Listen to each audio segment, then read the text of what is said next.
In the last couple of years with COVID, there's been a mass exodus. So we've lost a lot of human capital.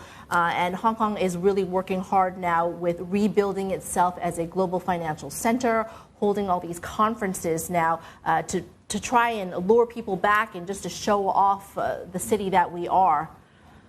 How is Hong Kong as an IFC, and how does that impact the property sector? I believe, Hong Kong's position is still pretty strong in the sense that you do not see a lot, if any, major financial institutions leaving Hong Kong. The last couple of years, we did see some of them, the banks, the big financial institutions, they did downsize in Hong Kong. But I would argue that that's pretty much because of economic reasons.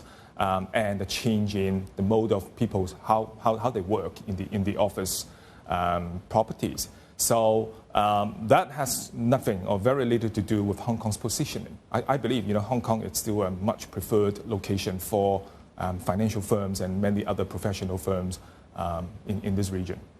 What would you say next year is the biggest risk to this sector?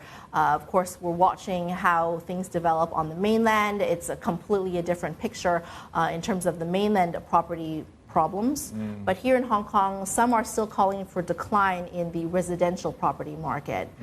What is the call at CBRE?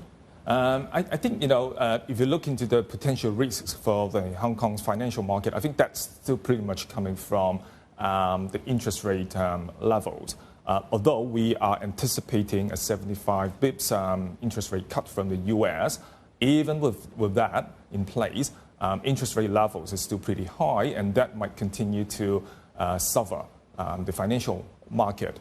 Geopolitical tension, it's always a big uncertainty for the financial market, and it's not just about 2024. I believe even further down the road, this kind of geopolitical tension will still continue to frustrate the market. So it's kind of a new normal. Back to your question about residential prices, I believe as long as interest rates comes down, as long as the RMB will get stronger in the next 12, 18 months or so, I believe the demand, the ultimate demand for residential properties here in Hong Kong will start to pick up. I do not expect a very strong V-shaped rebound. However, a couple of percentage points up in property prices is still possible.